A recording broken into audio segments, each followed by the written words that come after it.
Olá, bem-vindos! Neste vídeo trataremos do pleonasmo literário e do pleonasmo vicioso. Se ainda não é inscrito, toque no sininho.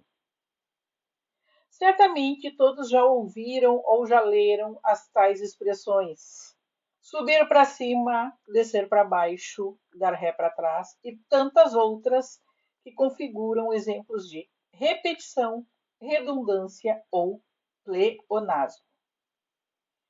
Pleonasmo é a repetição de palavras de mesmo significado semântico. Em versos, trata-se de pleonasmo literário, em que o autor tem licença poética para tais construções. Um bom e lindo exemplo é o Soneto de Fidelidade de Vinícius de Moraes. De tudo ao meu amor serei atento, antes e com tal zelo e sempre e tanto, que mesmo em face do maior encanto, dele se encante mais meu pensamento. Quero vivê-lo em cada momento, e em seu louvor hei de espalhar meu canto, e rir meu riso e derramar meu pranto, ao seu pesar ou seu contentamento. E assim, quando mais tarde me procure, quem sabe a morte, angústia de quem vive, quem sabe a solidão, fim de quem ama, eu possa me dizer do amor que tive, que não seja imortal, posto que é chama, mas que seja infinito enquanto dure. Quando o poeta diz encanto, encante, rir e riso, temos o pleonasmo literário, o que permite trabalhar as palavras nos versos, e assim há essas maravilhas para ouvir, recitar e reproduzir em momentos agradáveis. Até aí tudo certo.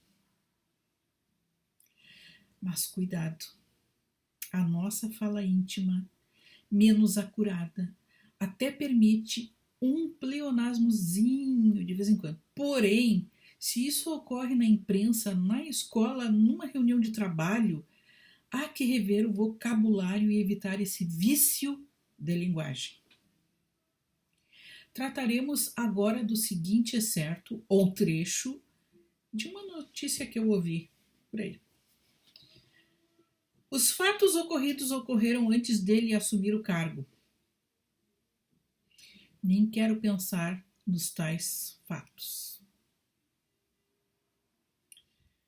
Também já li ou ouvi por aí o seguinte é certo.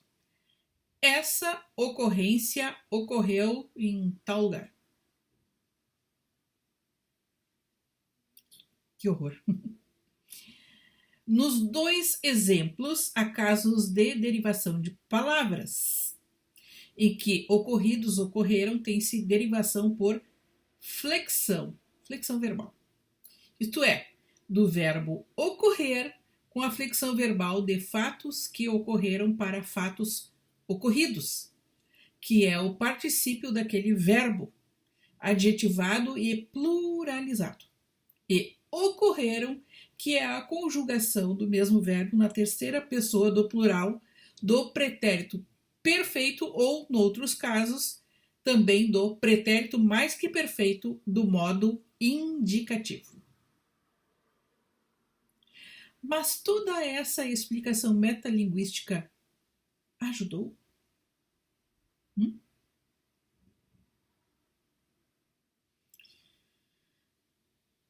O primeiro exemplo. Os fatos ocorridos ocorreram antes dele assumir o cargo. Deveria ter sido dito ou escrito da seguinte forma: os fatos mencionados, citados, aludidos, referidos, noticiados ou levantados ocorreram ou aconteceram antes de ele assumir o cargo. Quantas opções temos na língua portuguesa para evitar essas repetições ridículas?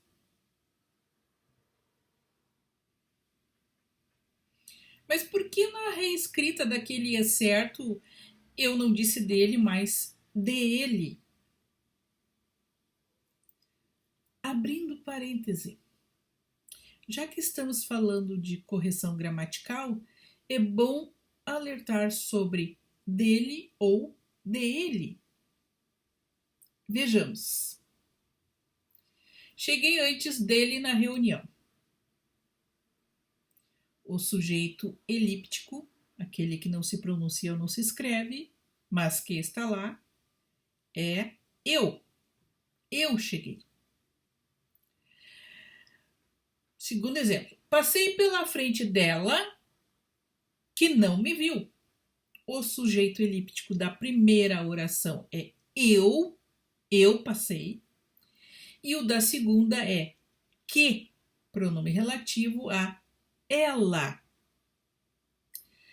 Não é hora desta aqui, ou dessa aí, algazarra. Oração sem sujeito.